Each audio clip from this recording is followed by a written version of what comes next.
we came in. From that day, I fell in love with it. I was already a business consultant doing training, but I liked what I saw, and that was how I got attracted to the Toastmasters environment. And my leadership journey has been that of an interesting one, with a lot of lessons.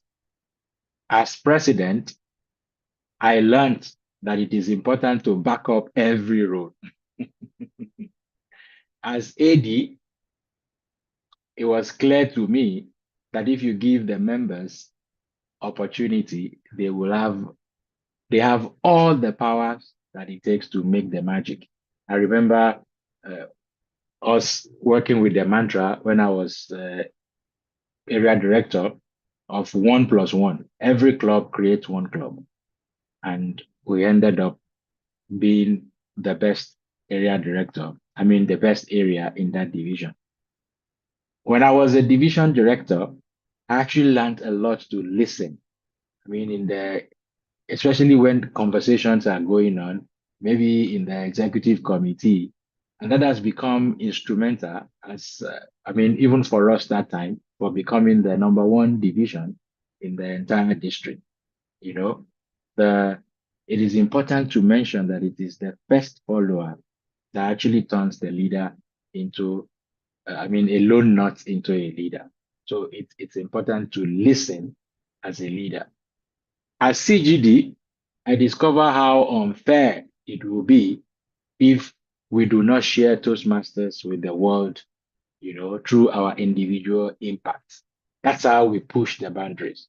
And you must have heard me severally say that we're not just in Toastmasters for Toastmasters. We're in Toastmasters to impact the world. So I proceeded to being the program quality director, and I had the opportunity to bring my professional ability into bear. But one of the things I learned then is that the PQD serves at the directives of the district director. And it was a pleasure for me to support our district director then, who is now our region advisor, uh, DTM Aminata Keita. And interestingly, we had a lot of crises to deal with, to avoid, and so on that time. And finally, I became the district director. When I was the district director, I felt the invitation, to be an enabler, equip the leaders that I have around me to thrive. You know, I felt the weight of what it means to be the father of the district, spanning across 15 countries in West and Central Africa. And it was just natural that we work with the mantra to care, to grow, help our members grow so that they could win, you know. And I could remember my decision to message every member of the district, to have this personal relationship with them. And of course, that year also was a year of crisis. But it's interesting that we were able to make it to be number one in the world then. And as the immediate past district director, I learned how to mentor only when requested or when asked, mentor the leaders and support them only when asked. I thought it was also an awesome experience because I also had that time to support leaders even across the globe. I'd also serve as a parliamentarian in the last dispensation, and I'm also supporting in this dispensation. And there, I also learned how to help the district avoid conflicts and follow Toastmasters guidance and procedures. So that's a little bit about me. I'm sure there is so much we could talk about, but my life has been a journey that continues to give me the opportunity to learn. And I want to thank the people, thank you all for giving me that opportunity to serve and to also learn with you. Over to you, Gaston.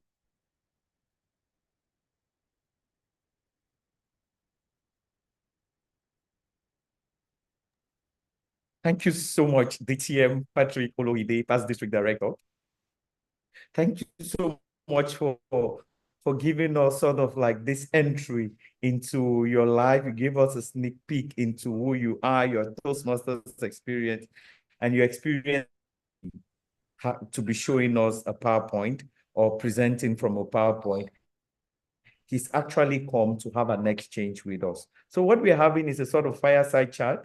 But the DTM Patrick Oloyide wants to connect with us all. He also wants to share his experience, and he wants to hear from us as Toastmasters leaders how, the challenges we are facing in when crises arise, and also the solutions that we've adapted or that we need to adapt in overcoming this crisis. So we're going to be asking DTM Patrick Oloyide questions, but we also invite you to prepare your questions, because after this set of questions, we're going to be coming to you, the audience, so that you can also ask him your questions. Oui, now, donc nous rappelons à ceux qui viennent de se joindre à nous de pouvoir choisir le canal d'interprétation qui les intéresse. Nous vous rappelons que ce sont des conversations, des échanges, donc prêtez vos.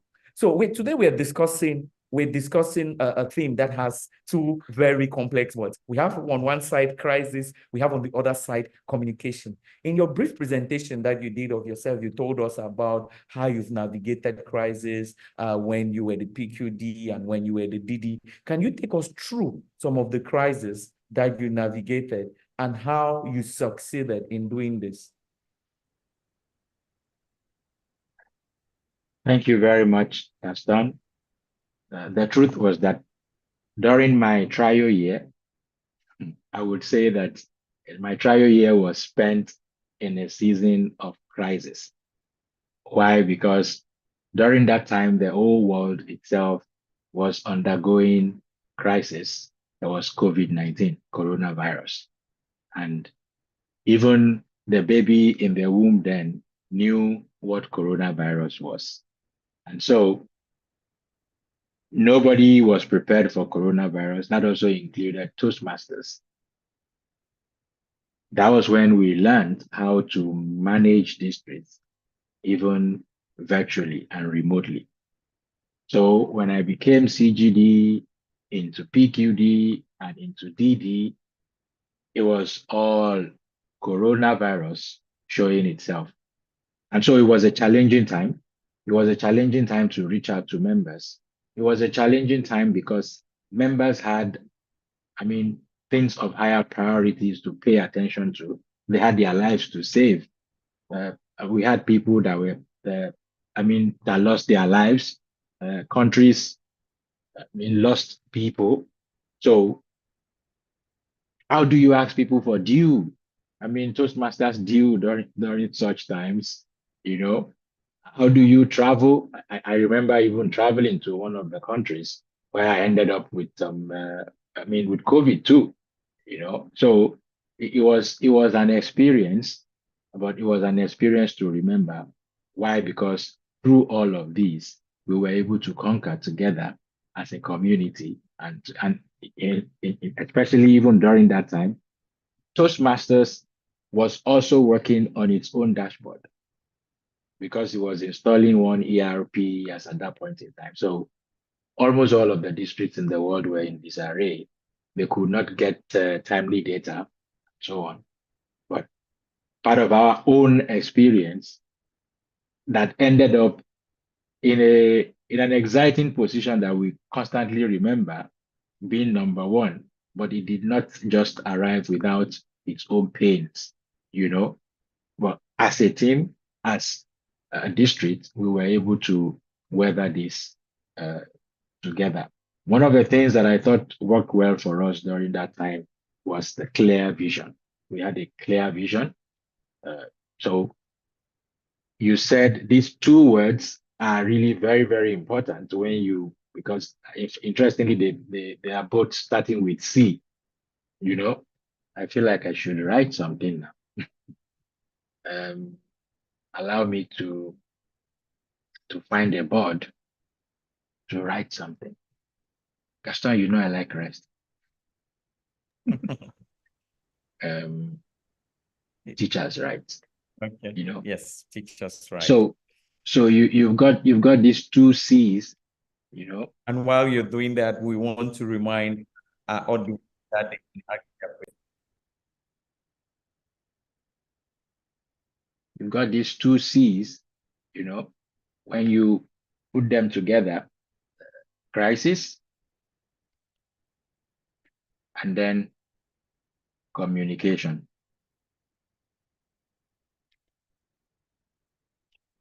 I mean, if you look at them the way they are, it might ordinarily look like they are actually opposite. And to a large extent, that is true. Crisis, if you allow me to, I mean, give a little bit of definition to it. I remember checking up with ChatGPT what crisis is, and ChatGPT says a crisis is a sudden, unexpected event or situation that creates significant disruption or danger, requiring immediate attention and action to prevent further damage or harm. It can affect individuals, organizations, or communities, often leading to uncertainties and stress. And COVID-19 obviously fits very well into this. Crisis could be small, crisis could also be bigger. It depends on what the situation is. But also, if you look at communication, communication is from that word where communion comes from, which is to get on the same page, to cohere, to coalesce fragments of information or instruction together in such a way that, in fact, if you've heard before, but for two people or two parties to get on the same page, that is communication. But you and I would agree that this is really very, very difficult. So when communication is ineffective, what do you get? Actually, you increase crisis. But when communication is effective, what do you get? You reduce crisis. So what that means is that communication could actually be indirectly proportional to crisis and at the same time indirectly proportional to crisis if it is ineffective. And if it is effective, communication is always indirectly proportional to crisis, if you like mathematics a little bit. But the point here is that communication is a special tool. It's a unique tool. When it is used timely, when it is used at the right time, it could actually reduce or even eradicate the impact that crisis could have in a particular situation or in a particular environment. So when effective, communication could be the antidote of crisis. Gaston. Thank you very much, DTM, Patrick, for this mathematical display of the concept of crisis and communication, and also like how inefficiency and effectiveness are sort of like those elements that make up for this. But now, in all of this crisis you face, what would you say has been the most remarkable for you? The one that has stood out, the one you remember like every day? A crisis to remember was, I think, would be when I had to take a decision to remove an area director. And I may not tell all of the story here, but there was an area director that had some dealings with members in one of our countries, and the dealings were not good. It involved collecting money from members, maybe even for things like their flights to district conference. Only when it's time for them to go to the district conference, there was no ticket. Collecting money from some other members and not making good on what the promise was. Initially, it looked as if, it was a little issue, but somewhere along the line, it became big. Why? Because in that country, it began to soil and spoil the image of Toastmasters. So, of course, We took some steps timely. Initially, we began by reaching out to the parties, talking to them.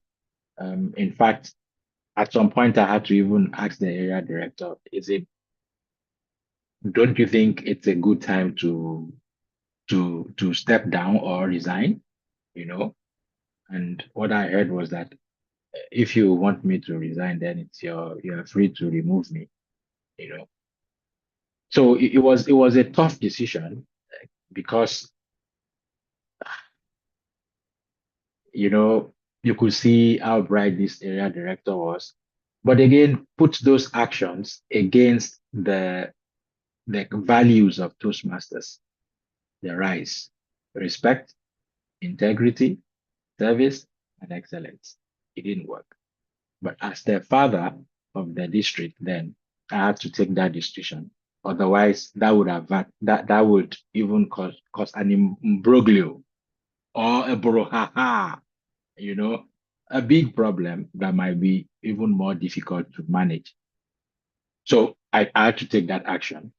Of course, after that, there were a little bit of some uproar here and there. But again, because of communication, I would say effective communication, we were able to bring those things because we became clearer, we became concise with the messages that we sent to the different parties.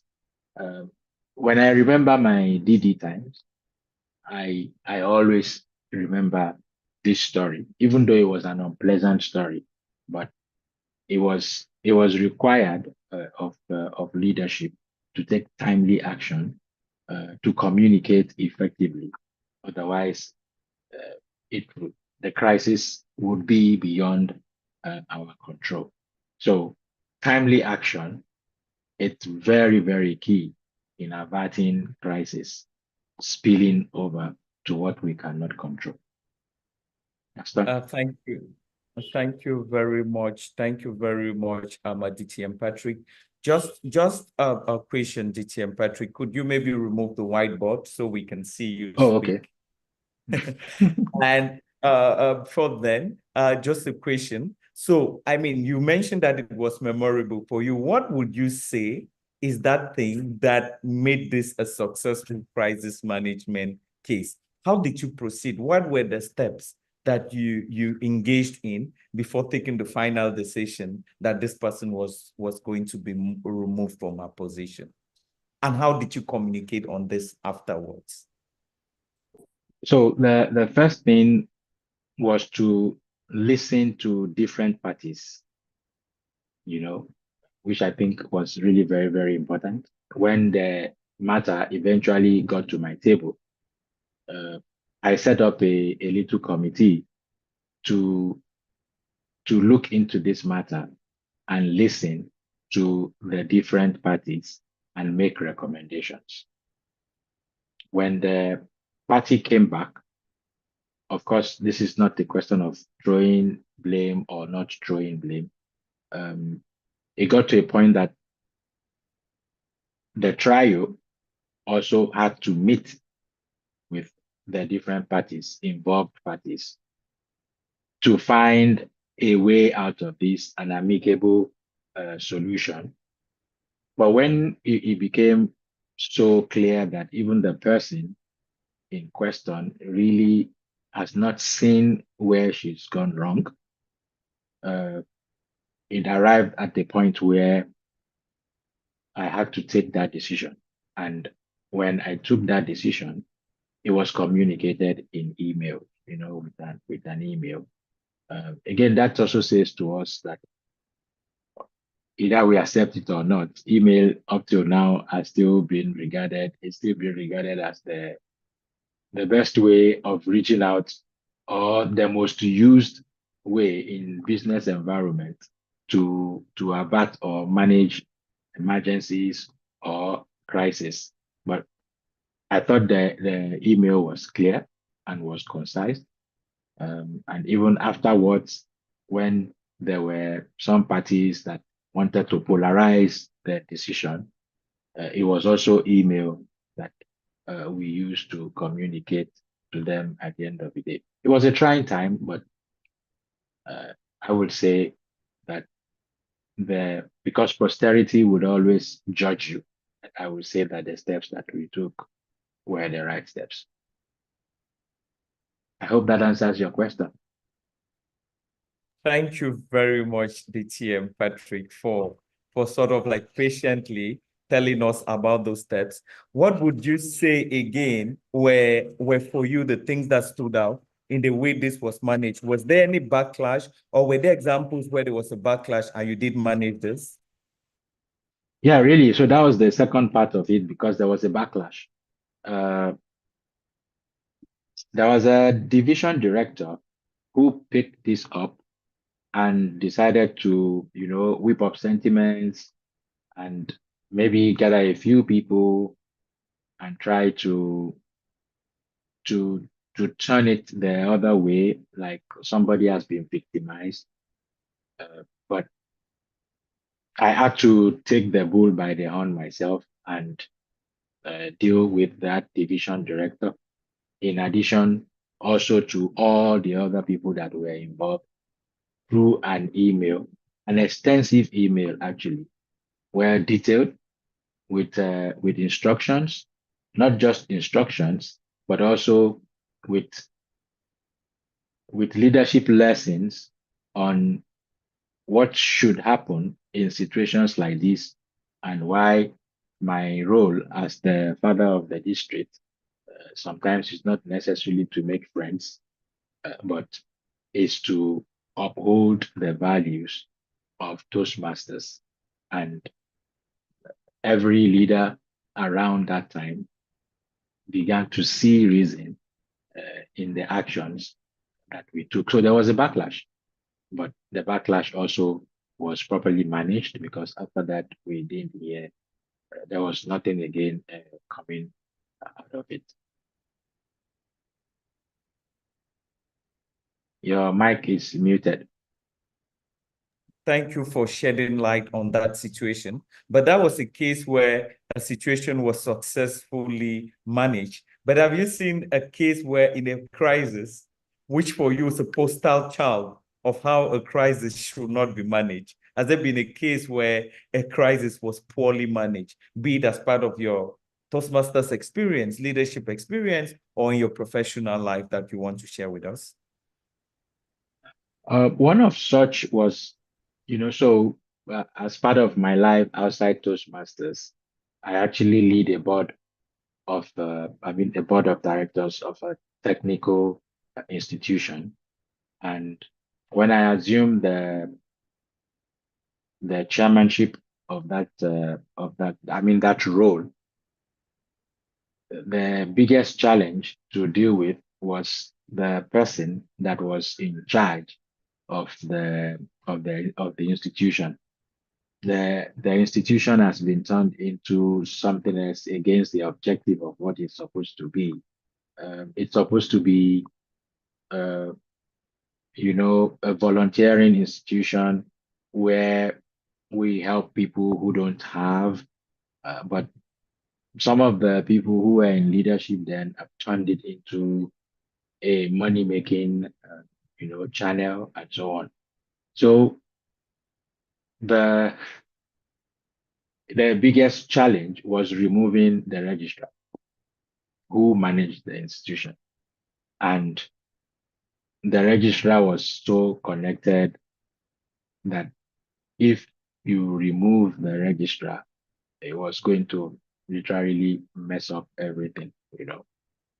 So when I got in, I began by having, conversations with the registrar, uh, some of them extensive, talking about how we can transition the leadership of that institution into the hands of some other leaders.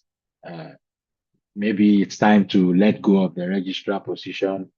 But because of what it was going to, later I could see because of what the registrar was going to lose, it was difficult to let go.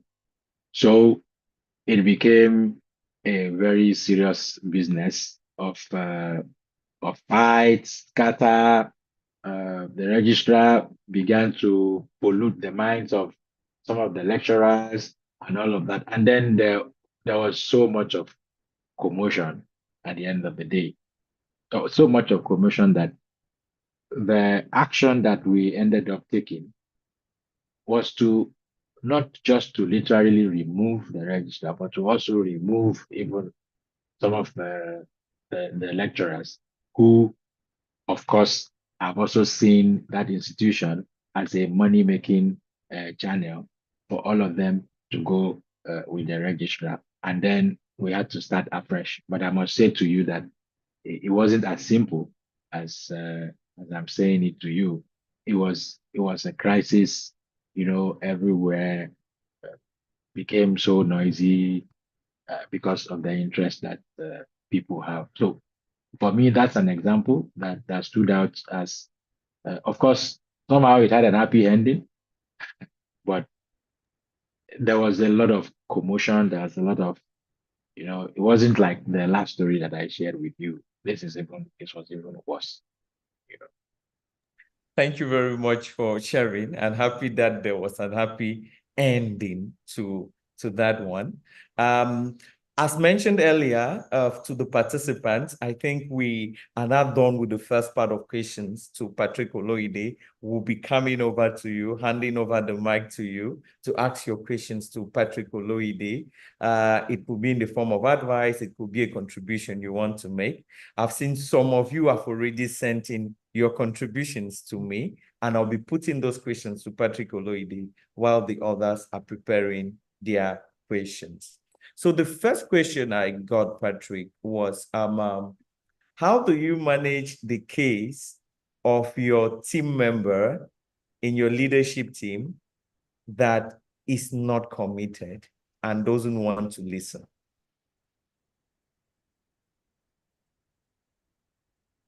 So the first question is, how did that team member get into your team? Was the team member elected, then you are exonerated, or the team member was appointed? If the team member was appointed by you, then you have to start by taking the blame, because most of the challenges that we face in teams and in organizations begins with recruitment. We commit the error at recruitment and spend a lifetime of that, maybe that role or that responsibility servicing the error that we made. Having said that, it may also be of value to also look at yourself. Is it possible that there is a way I am coming across to this particular member that I could work on or I could tweak? Because it's easier to point the finger out there and conclude that the source of the problem is outside.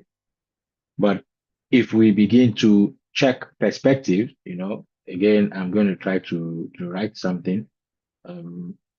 If we begin to check perspectives of what we are doing per time, it might go a long way to actually help us. There is a concept I usually like to share with, in this type of situation, is again the concept of perceptual positioning. So again, that is position 1, position 2, position 3. This is you, this is that member, and maybe there is a third party, somebody who is not part of what you're doing. It's good for you to experience what you are going through, but it's also good for you to get into the situation of that member. Maybe the member might have something valid to say. Maybe the member is not saying it in the right way. And then maybe you could view it from a third person's perspective that is totally different from both of you. Having said that, my recommendation is that sometimes as leaders, we run away from practicing humility. It may be of value to humble ourselves and probably have conversations with these guys. Sometimes the question to ask is, What do you want? How can we work together to make this team achieve its own results, the results that we're looking for? We must also remember that maybe sometimes we come across differently, considering that we don't all share the same communication style, So the way we communicate may be different. Let me walk you through, different types of communication. Some of them you will know. On this axis is the degree of cooperativeness.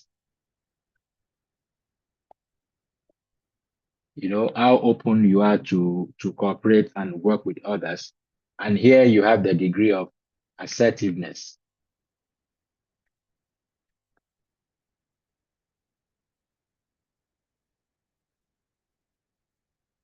The degree of assertiveness.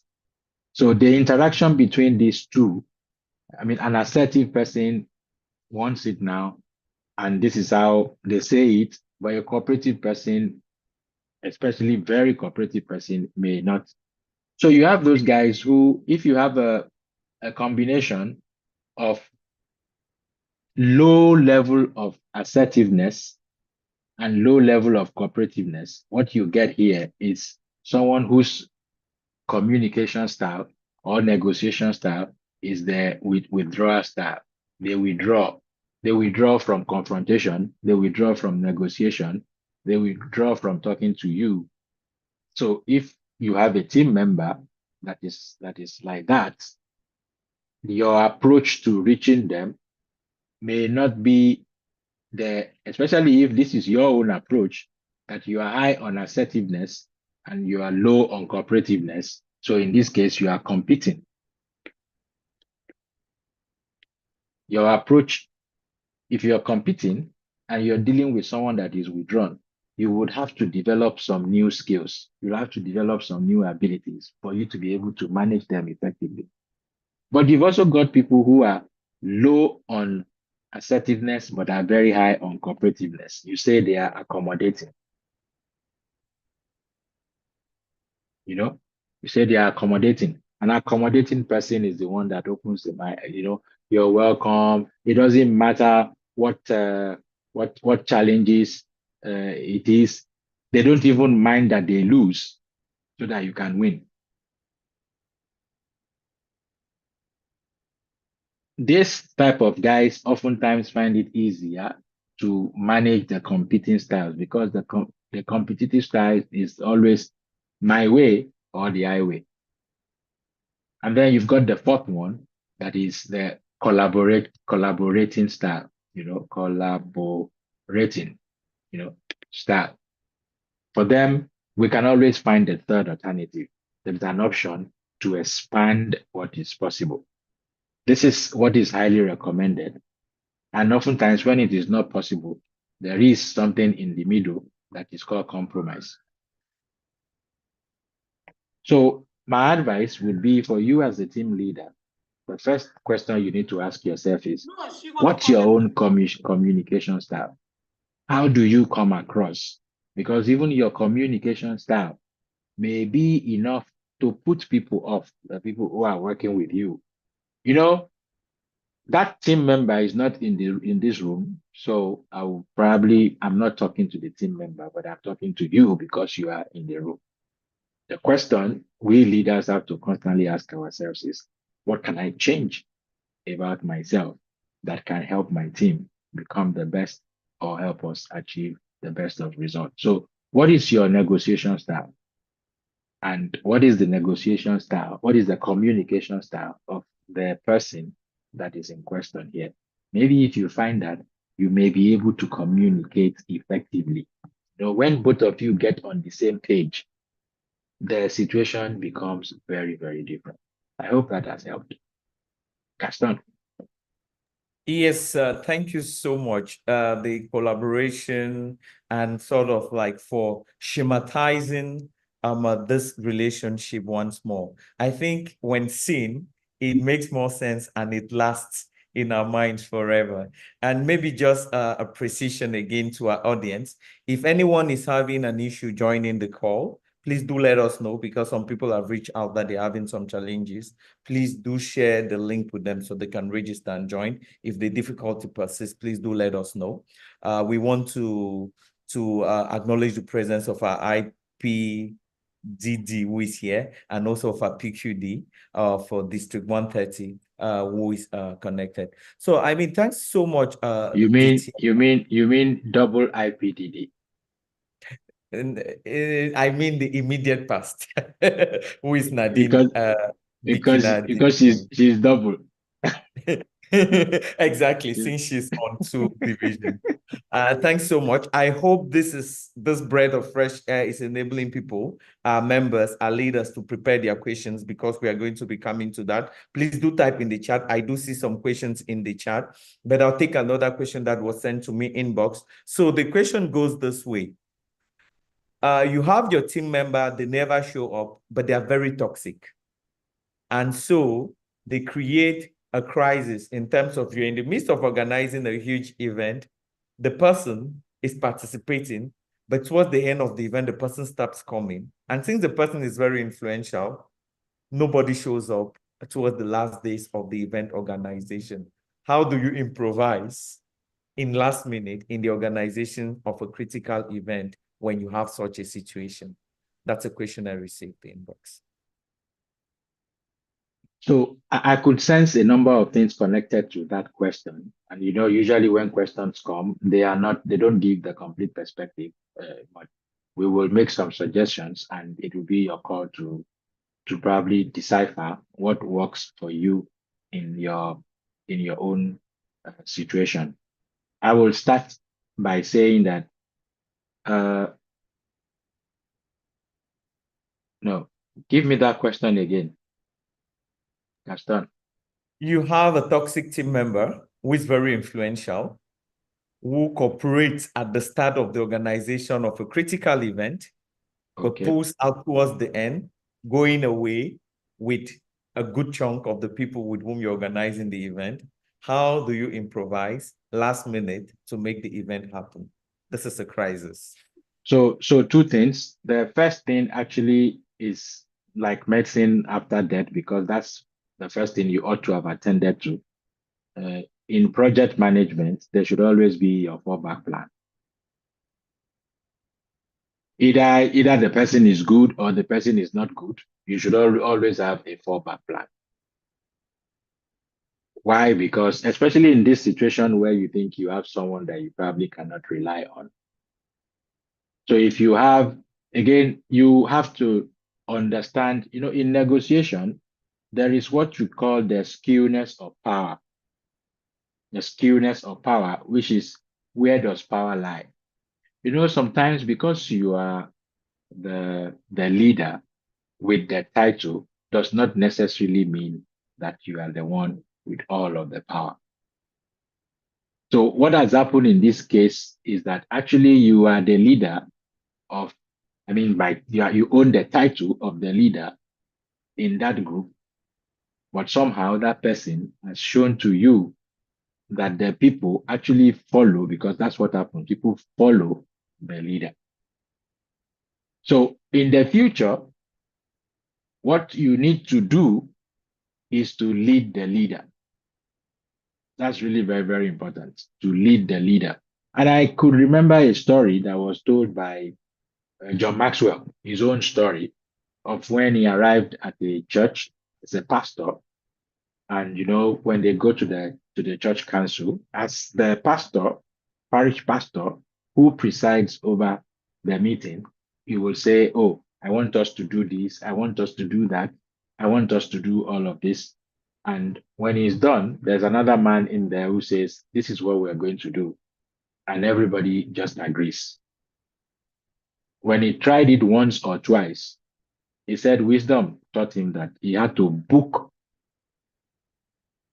some session with that man. So he sent a message to him and said, "I'd like to come for lunch and have some conversation with you." So he went for lunch, and there he said, "Oh, thank you for the great things that you're doing. I would like to, always try to run my ideas by you before, it's suggested in that in the meeting. And that guy said, "Oh, no problem. Just give it to me. I will." And since then, there was barely nothing that he brought to that meeting that was not accepted. Why he gradually grew his own influence as a leader. So again, as leaders, we have to be wise. What is your own leadership acumen? How much of a leader?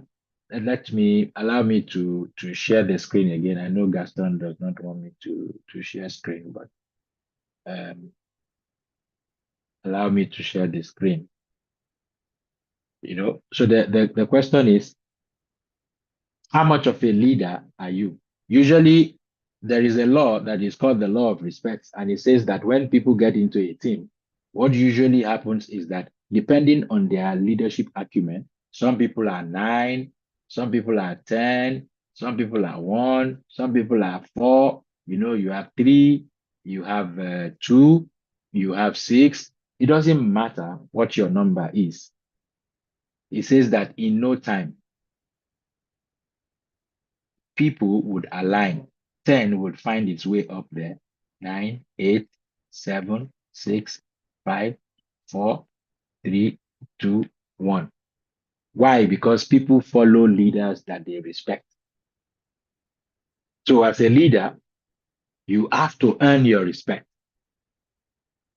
Because you occupy a position does not necessarily mean that you get all of the respect.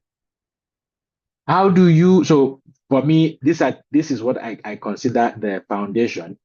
And it speaks to the first law of leadership, the law of the lead, that says that your level of effectiveness is directly proportional to your leadership ability. To your leadership ability. So if your leadership ability increases, your level of effectiveness continues to increase too, which is how effective are you with people? How effective are you with people? So this is really very, very key. And that is part of what I think fundamentally is playing out in the experience you just had with your team members. With respect to how do you save the situation, I do not know the nature of the crisis, of the situation that you are. I do not know the nature of the crisis that you're dealing with. But really, a good place to start is to calm down. Getting worried and so on may not solve the problem. I would say you calm down, assess the situation very well. When you assess the situation, you will be able to find direction to know what to do. So calm down, assess the situation, look at the resources that you have around you, and see how you can use those resources.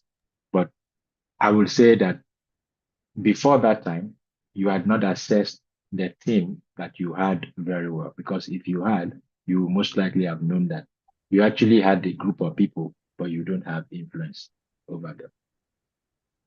And Thank you. leadership is simply influence, nothing more and nothing less. That's what Oswald Sander will say.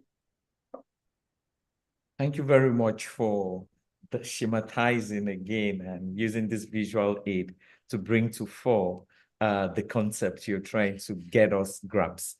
We have a question in the chat, and this question has been posed by Alexis Ye, his area director 15. Donc, Alexis pose la question suivante. L'organisation des activités Toastmasters au niveau secteur et division coûte cher, alors que les clubs n'ont pas la bonne santé financière pour financer ces activités, comme l'organisation de concours au niveau de la division et du secteur. Cela fait que de plus en plus, les membres ne sont pas disposés à prendre le lead de ces activités. Je sollicite vos conseils pour que cela ne soit pas un fardeau pour les DDIF et les DS. Faites comme Alexis, posez vos questions dans le chat et nous les transmettrons à notre formateur, à notre invité. So, DTM Patrick OLUYIDE, the question is, I've forgotten all my French. yes, so the question is, organizing activities at club and even area level and division level are expensive. But I mean, clubs are not having, or areas are not having the financial health to be able to cater for all of these charges, making it very difficult for some members to take responsibility or take the lead on this type of activities. What's your advice to this area director? How can he manage this so that it doesn't become a burden for his members? Hmm. You reminded me of when I was area director. I'm not asking you to do that, but when I was area director, I mean, if you understand the geography of Nigeria, I was the the area director that had to start, I mean, or raise clubs out of Lagos. So I had to book flights and travel to Port Harcourt. I mean, those places now you have divisions there. Travel to Port Harcourt, meet with them a number of times, and I had to use my money actually, you know. And part of what that says is that leadership comes with I mean, some level of sacrifice.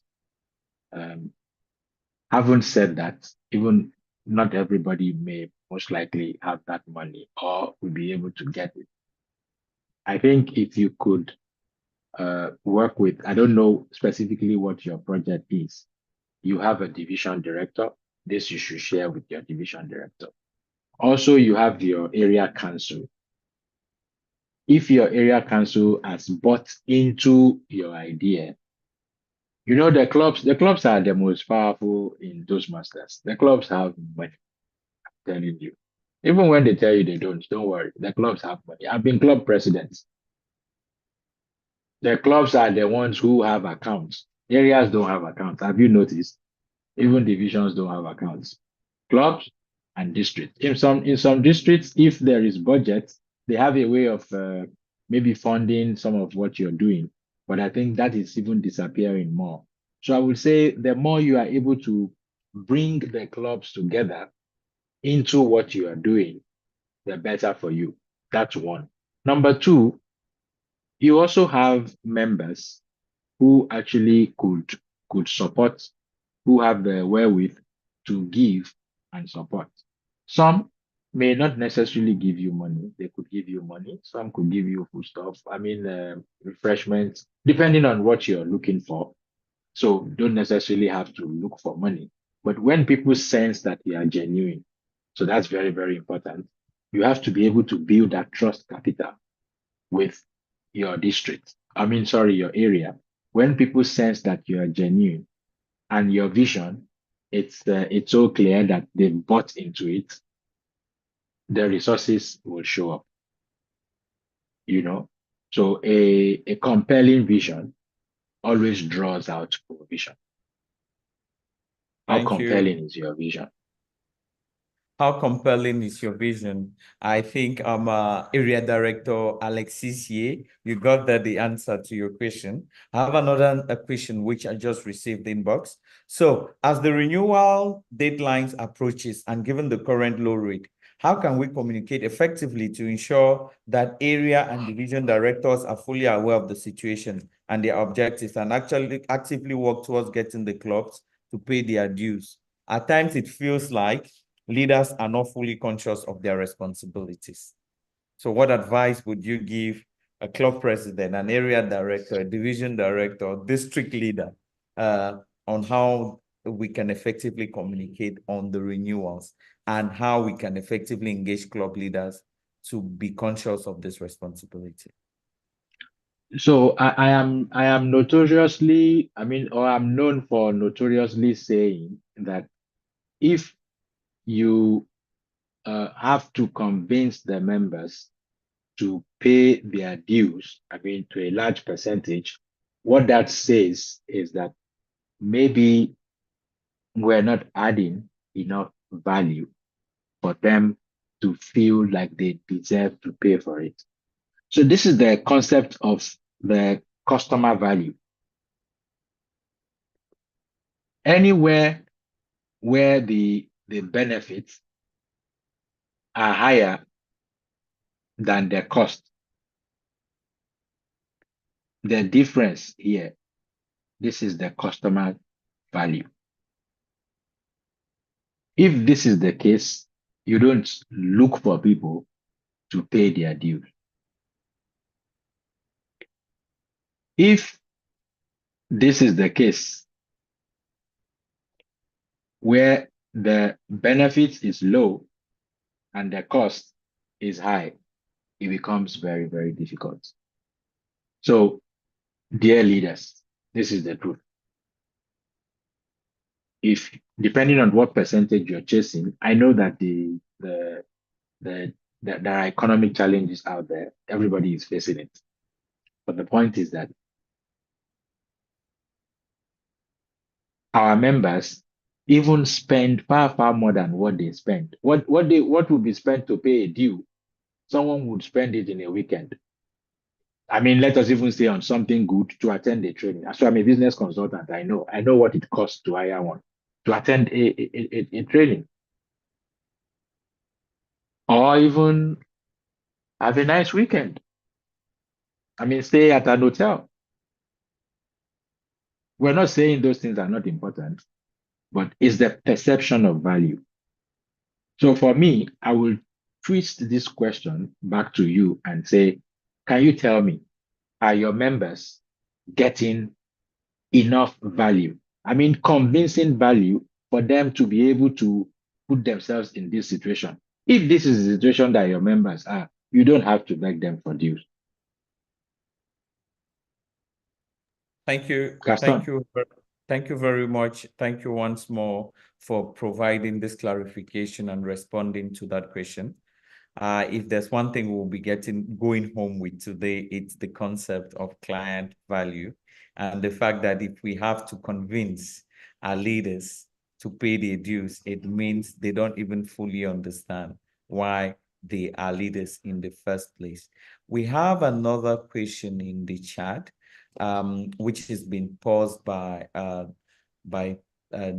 director Paul Andy. I think the question is about what would be your take or style of communication in a volunteering setting? Sorry. Okay, what would be your take or leadership style in a volunteering setting and a profit-based organization with regards to deadline in delivering an assignment? So that's a question that has been posed by Area Director Paul Abbey. Thank you, Paul. When you talk about your communication style, I think it's you making effort to adapt your communication style to the environment, to the people around you, not having something that is fixed. In fact, I have a statement that I always say in situations like this, and it is when it comes to negotiation, also when it comes to leadership, let the situation determine the strategy. So you should see the different leadership styles. You should see the different communication styles as tools that you can use depending on the situation. There are moments when it makes a lot of sense to be assertive and make people move, pass the message, make it clear. And there are other times where, you spend a lot of time with empathy, having conversation, getting people to, there are times where you ask open-ended questions. There are times where you ask closed-ended questions. So it is your call to judge the situation. It's not because it is profit-based or because it is for profit or non-for-profit. That is what determines the leadership style that you use. No. If you have deadlines coming, I don't know, maybe of your error caused by your own negligence or by the negligence of the team, at that point in time, the situation, so the concept of situational leadership, the situation at that point in time demands for you to move things, to move people, to be a little bit aggressive, to be more assertive to achieve the result that you want. but maybe you would not have needed this if prior to that time you had used a different approach. So I usually would say to district that the best time to be successful with your district success plan is at the beginning of the year. In fact, I always like to say anything you don't achieve in April, maybe you should forget about it. You might make effort because usually after April, so many things are happening. So many things are happening. People are changing roles. People are looking at the next role. Economic situations could even come to surprise you. So many things are happening. So the idea is start early. Thank you, Gaston. Thank you so much, Patrick. Start early. We've all gotten the secret there of the magic wand of how to go about managing crisis or in situations like that, like that in the question that was posed. So I have another question that has been sent to me inbox, and this question simply says, what is the magical formula to communicating effectively in time of crisis? So I don't think there is a magic formula, but I could say to you a few things that you want to make sure that uh, your communication encapsulates when you're communicating in terms of crisis. The first one is that you want to be clear and concise. Use direct language, to convey your message. Avoid using jargons or overtly complex explanations. You just simple, keep it simple still, very simple. That would help. Another thing you want to put in mind is provide timely information. Give the information as at when due. People should not be looking for information and be trying to figure out what are we going to do now? What is the next thing? No, give the information timely. And then show empathy. Acknowledge the emotions of people. Know what they are going through. I mean, understand what your audience is dealing with. That I think is very, very important, especially in moments of uncertainty. Give empathy. And one of the ways to do that is listening effectively. Be honest and transparent when things are not working well. I mean, be open to say that things are not working well. Trust is built when people feel they are getting truthful information. That's it. One of the things that I thought worked very well for us when we were, I mean, in trial then was that we communicate to people, to our members, and we let them know exactly what's happening. And they so much appreciated that. I mean, how do you show that you trust me if you can't share the right information with me? You also want to stay calm and confident. You know, when you're confident, when you at least appear confident, there is a lot of problems that solves for you in the first place. Tailor your message. You want to customize it. Uh, if you have a message, the same message may not go for every group. So you want to tailor your message to make sure that, and then try multiple channels. Some people get messages better on social media. Others feel more comfortable reading emails. Some people like voice notes. You know, my my CGD when I was district director, and now she's the double IPDD, liked voice notes so much. You know, it was voice notes. Or if she sent me 100 messages while we were in the trial together, she was using voice notes. So you need to understand who you're dealing with, who you're messaging. Uh, some people also will probably use press release. Some people will read the newspaper. Just use multiple channels. I think if you put all of this in mind, it will go a long way to help. But above all, I must say to you, since you are in Toastmasters, and since we're not just in Toastmasters for Toastmasters, but we're in Toastmasters to impact the world, let the Toastmasters values guide you. Let the Toastmasters values guide you. Beware of the channels and communicate based on every other person's preferences and knowing them closely. Another question I received in box. We recently had a change in a team member for reasons linked to performance. How do we communicate that to the rest of the team without tarnishing the person's image and without creating a crisis in the team? Again, a lot that depends on the dynamics of your team, where your team is at, and how the type of relationship that you have built within your team in the first place. A team is as strong as its weakest link. If you have a member of your team that has not been pulling the weight, and it is obvious, you literally don't need to tell the people. The people also, I mean, the team members can see. But the truth is that the part of the questions we need to be asking is because there's actually a performance management theory that believes that over 85% of the reason why people don't perform is systemic.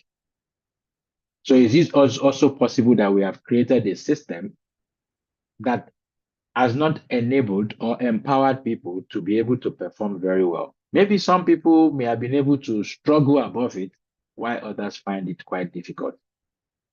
So do we have a part to play in the fact that that team member is not performing well? Have we supported that team member very well?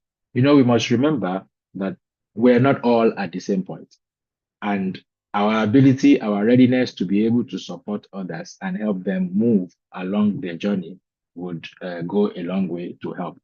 Having said that, if you see that a team member is at a point that that team member needs to be changed, you need to have that conversation with that team member in a way, in a discerning way that that person can typically understand. I mean, as a manager, I have helped a team member find another job out of the organization. And both of us knew that that is the next step, that is the next thing to do. And so every other team member knew that anything happened, this guy will care for us. So it goes down to the trust level in your team. And do you know the interesting thing? You don't build trust with the team, you build trust with the individual. You have a trust reservoir with every member of your team. If the trust reservoir is very, very low, when it's time for you to draw from it, there is nothing from that you will draw from, because it's like you're going to a bank to go and withdraw from an account that you have not deposited before. So every manager's action, every leader's action is either adding or taking away from the trust reservoir that your team has. So if a member is going to leave and your team members feel that that member is leaving unjustly, or it has been a shady move, or there is lack of trust, or they feel that person has been unjustly treated, then your team would react wrongly to it. But if you have built this atmosphere of understanding, atmosphere of trust, and so on, it might be tough, but it becomes easier for you to communicate. So, unfortunately, we tend to look for solutions when we arrive at the place of problem. But I must say to you that the true solutions to problems, you bring them to the place of problems. And I will say to you, that's the biggest challenge that African leaders have. Why? Because it is too late to cry when the head is cut off, my father used to say. When they get to that position of authority, they can no longer start creating solutions there. No, it's the solution they bring there.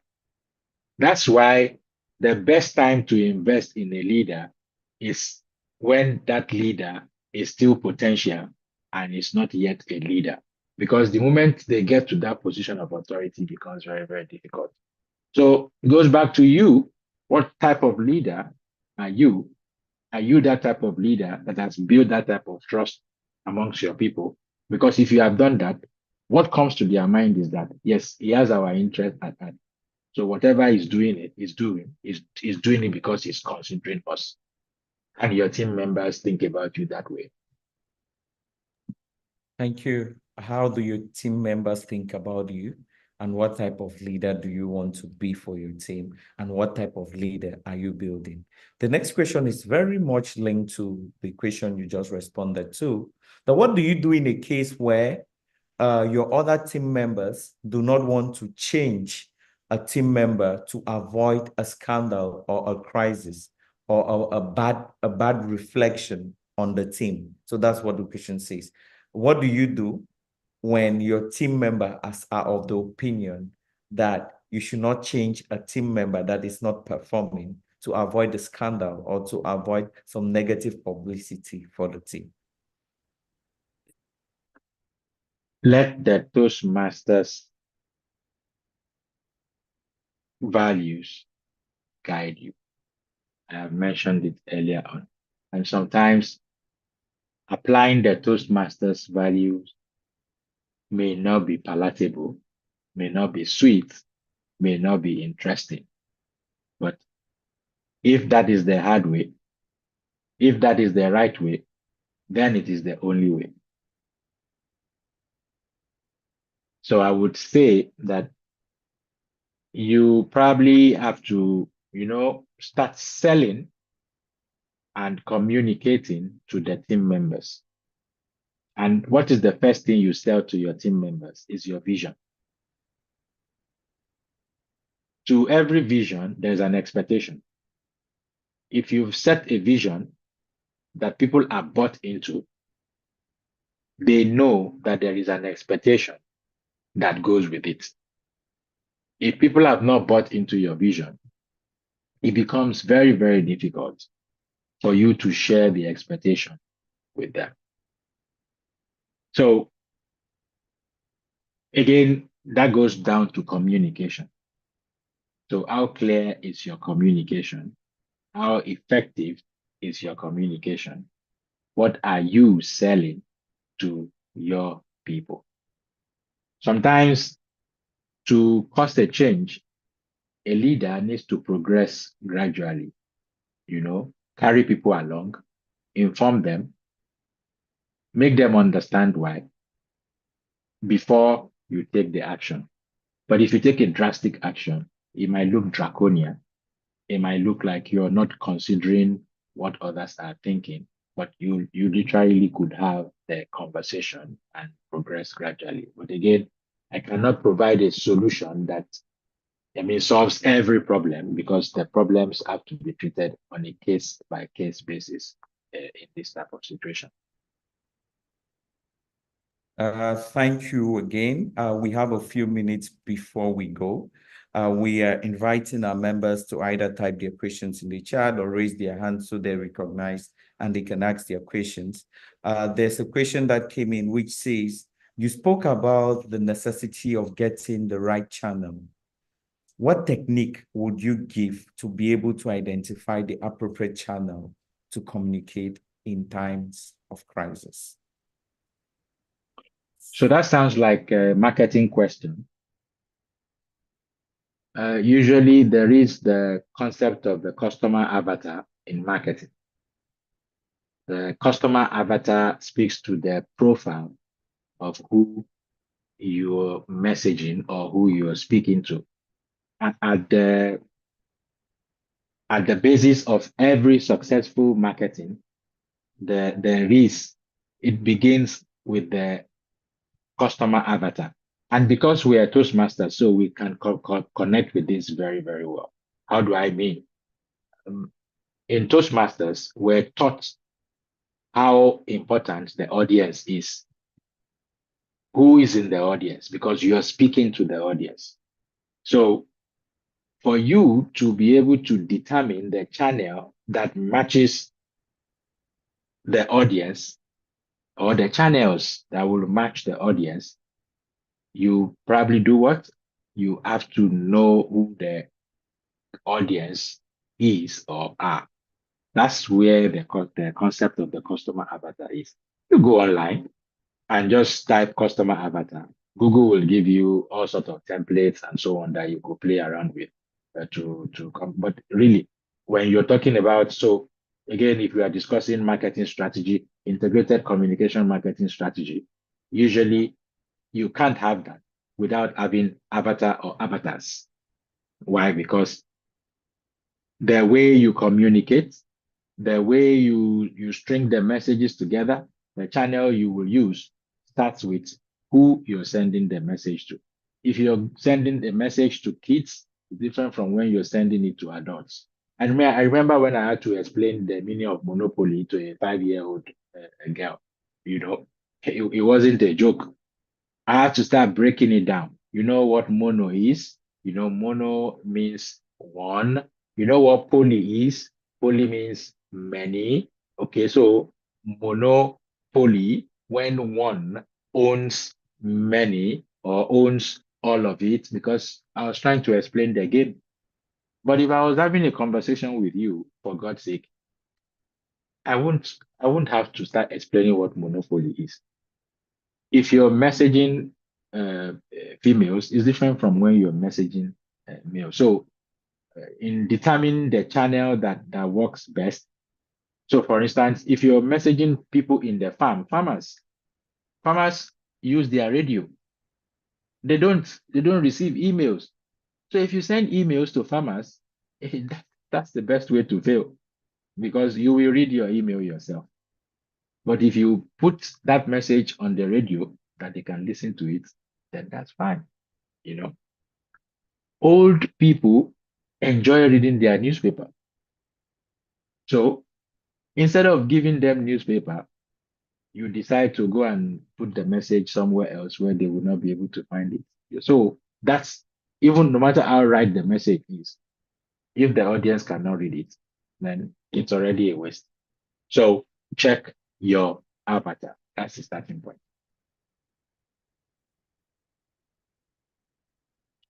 Thank you once more. Thank you again for responding to that question.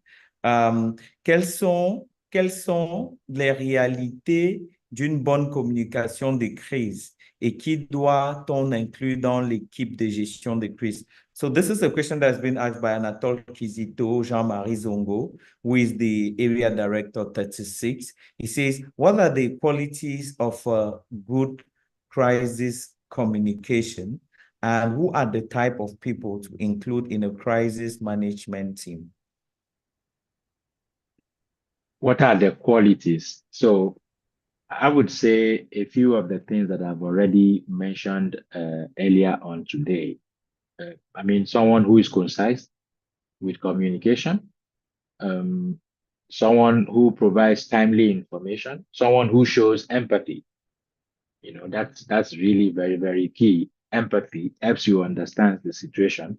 Someone who is transparent, someone who is confident and calm, and someone who understands the audience very well, especially someone that does not panic.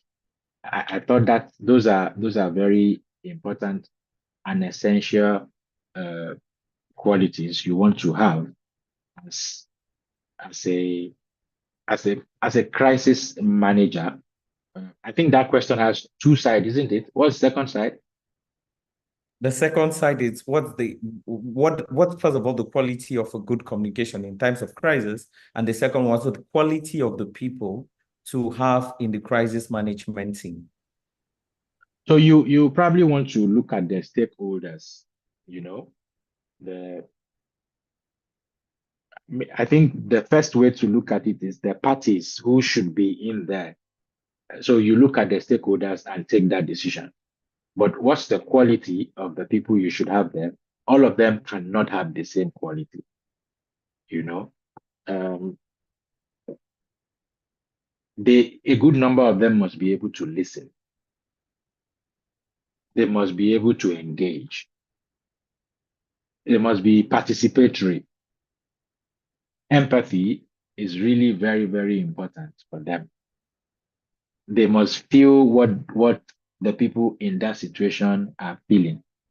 They must be selfless, especially, I mean, just look at when it was COVID, the kind of people that were required in such situations. They have to be people who are selfless, So uh, I wouldn't say all of them. Some of them also have to be strategic, have to look into the future, to see how the actions that are taking place today will impact tomorrow. Some of them also have to be operational. So there's a way of balancing the short-term imperative with the long-term goals that you have there. Combining all of these together is really very, very key. So, so in a stakeholders committee or group, you could have people of diverse uh, qualities because that's where you actually get value. They will bring different perspectives. Don't let it tilt towards one side. Why? Because when you have a blend, you might be able to get the best of results. You should have people who live in their head. You should have people who also are very hands-on and very practical. So a combination of several would help you to actually provide the best of results. Thank you very much for that question. It should be a mixed basket of people from all sides of the spectrum. Yes. I think this will be the last but one question we'll be asking before we move on. So the question is, how do you treat power play between two strong personalities or leaders?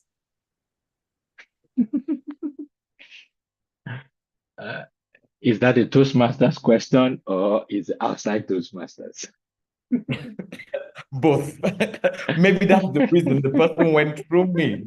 The person doesn't want to be identified because it's both Toastmasters and non-Toastmasters. So I think, especially like I said, whatever we're learning in Toastmasters, we're supposed to use it out of Toastmasters. The reason why we're discussing power play is because sometimes people let go of humility or even the vision and what we are trying to achieve. I don't think there is need to have power play in the first place. I think when both parties become self-aware, because when there's power play, most of the time, what is happening is that people are no longer concerned about their vision. They are no longer concerned about their people. They are concerned about themselves. So what such leaders have to do is to search themselves deep within and answer the question, is this really for me? Or is this about the people? And if they are able to search their souls very well and they discover it's about the people, you will see that the situation will change and it will be different. One of the things that we have as human beings that as important as it is, we also have to be careful of it, is our ego. Our ability to manage our ego effectively could go a long way to help us. Having said that, there is a statement in negotiation, because I've actually taught negotiations over and over and over in business schools. So there's a statement in negotiation that I agree with a part of it, but not everything. It says that in every negotiation, there's always a fool. Your work, your responsibility is to make sure that you are not the one. So those negotiation styles, those communication styles are tools that people are using. The point is that you're becoming aware so that it's not used on you, even if you are not using it. So when we talk about power play, it may not necessarily be that people are raising their shoulders. Power plays can come in different ways. The understanding of power is wider than we see it. And I'm sure that's a story for another day. Gaston. Yes, the understanding of power, it's a complicated mechanism, and power play depends on the dynamics in the team, and that also determines how we manage the crisis that may arise. And this one, I mean, since we're getting towards the very end of our session this month, this one has come in that in 2 words, advise an area director, a division director that is facing crisis in his or her division or area. What should he or she do to resolve the crisis of membership? Membership, it has been precised. Are you really saying in 2 words? You say in 2 Well, words. yes. Or briefly, maybe that's what the Okay. person had to say. Okay. Membership. Again, the crisis of membership can be of different types. So it will be out of place to have a one size fits all response. You must forgive me if I'm not supplying a one size fits all response for you. I'm assuming that it has to do with the fact that maybe people are not renewing, or they are not paying dues, or whatever it is. I don't know.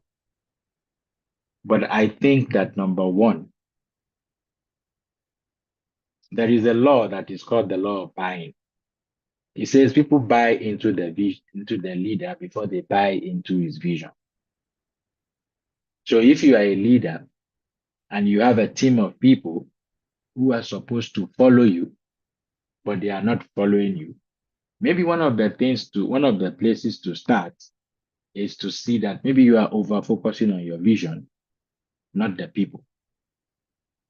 When you are focused on the people will join you to achieve the vision. As a matter of fact, you cannot achieve the vision without the people. In fact, a vision becomes a worthy cause, which is my definition of vision, when there are people who are ready to sacrifice to achieve that vision. So, as a leader, the very important thing to pay attention to, more than the vision, is yourself, the character. People buy into the leader before they buy into the vision. John Maxwell is the one that says, if you are in front and nobody is following you, say you are just taking a walk. You are not leading. And for you to be able to lead, you have to be that kind of person that will attract, that type of followership. And a lot of things come to play to make that happen in the character. I'm calling on empathy again. Competence is part of it. Your ability to build trust, your ability to communicate effectively, transparency, honesty. If you build that type of trust that is required in that environment, people will go above and beyond for you. People go above and beyond for leaders who go above and beyond for them. What do you know about your team members? What do you know about your membership? What do you know about the people that work with you? Why are you demanding, or why are you trying to reap where you have not sown? Leaders sow first. Gaston? DTM Patrick, it's been an evening of sharing, and it's been an evening of wisdom and experience overflowing. We're now going to give one last participant the chance or the opportunity to be the last person to pose their question tonight. But we'll pose this question. So the question goes thus. From your experience as a Toastmasters and in all the roles you've held, which is the role that has the most prepared you to communicate effectively in times of crisis? We asked this question, and while you're answering, we're waiting for that lucky last person to ask their question. Oh, okay. This is a different one from that last one.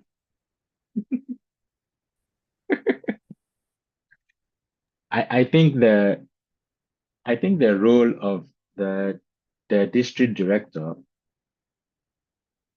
I should say, district director.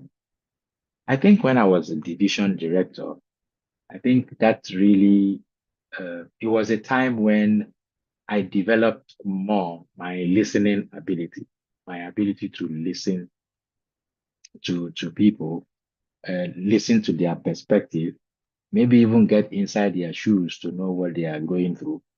I literally would sit in a meeting and allow the flow of perspectives and how people are sharing and so on, and understanding the different contexts. And so, uh, I think listening for me is one of the most valuable,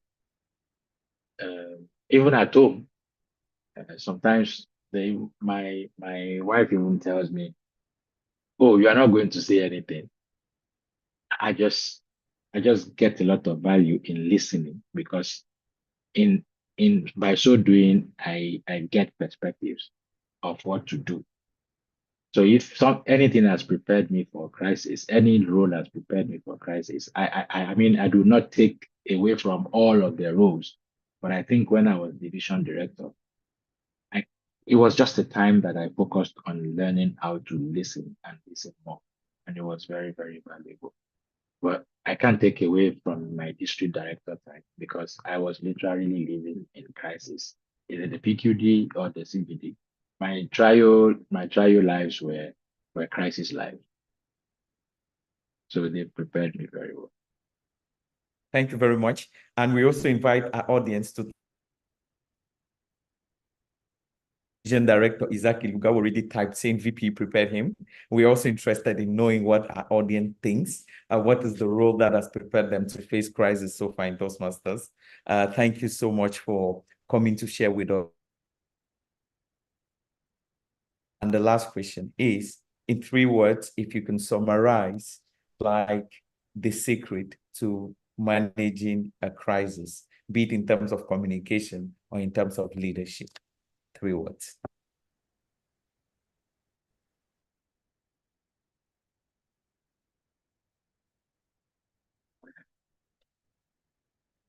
Lead and communicate effectively. Lead and communicate effectively, and that is Toastmasters. And that is what Toastmasters prepares us for, and that's what the leadership roles as well as the communication roles we take at Toastmasters prepares us for. DTM Patrick, past district director, strategist, leader, and coach, do you have any parting words to this cohort of leaders that have spent the past 90 minutes listening to you, gaining wisdom from you, and also exchanging and sharing experience? Any parting words? I'd like to thank you for the opportunity to share time with you because I think this is really a very valuable time that you have given to me, the opportunity to learn with you. In terms of parting words, I would say that crisis, conflict, they are things that we cannot run away from. We can only become better manager of crisis and conflicts. I think it's better for us to continually get ourselves ready. We cannot avoid conflicts forever, but we have to be ready to be able to manage conflict. You shine when you arrive at a situation when you have all of the solution. So prepare today so that you can deliver tomorrow. Those who deliver tomorrow, they actually prepare today. And if someone is preparing today, such a person must have, if someone is delivering today, such a person must have prepared yesterday. Tomorrow is today. Thank you, Gaston. Prepare today to face tomorrow. Gaston, You cannot run away from crisis. Today is tomorrow. You better prepare to face crisis today. de notre très cher past district director, le DTM Patrick OLUYIDE, que je vous invite à applaudir très fort. Je vous invite à applaudir encore très fort parce qu'elle n'est jamais loin. Elle est partout, elle vit parmi nous, la crise, que ce soit en famille, que ce soit dans nos clubs, que ce soit même dans nos équipes, les crises sont là. Mais la façon dont nous répondons détermine si ces crises deviennent des opportunités ou alors des cicatrices profondes qui vont détruire nos clubs, qui vont détruire nos équipes, qui vont détruire nos sociétés ou même nos pays. Apprenons à gérer des crises, apprenons à les gérer aujourd'hui que demain. Today is tomorrow. Start preparing today to fix all the crises that you would face because crises are always beside us, be it in our families, be it in our clubs and everywhere we go. Thank you all very much. Thank you for having made it to this rendezvous of this month. This is the first rendezvous for this mandate for the TLI monthly sessions, which we're making into fireside chats. You come and you have an exchange, an evening with a specialist that we bring together to come and share their wisdom, their wealth of experience with us. Thank you, DTM Patrick OLUYIDE, for accepting to inaugurate this series of conversations that we'll be having with seasoned leaders of our district to lead us into becoming better leaders and better communicators. I want to thank the team that contributed in making this happen. I thank all the Zoom masters. I thank the interpreters. And I also thank the program quality director that is behind pushing, providing ideas and ensuring that everything goes well. Thank you so much, Basira, for your support from the logistics side. Thank you, Narcisse. Thank you, Franck Olivier. Thank you, Aisha. And thank you, Serge, our Zoom masters for today. See you next month. Let's make it a rendezvous. Goodbye, everyone. Bye. Okay, recording stop. Thank you all very much for coming. Thank you very much. J'ai bien aimé les échanges. Yes, big man. Stefan, so this is the only place you respond to me now. Oh, Yes, I let, sent let, you. let, I let me sent. call you now, please.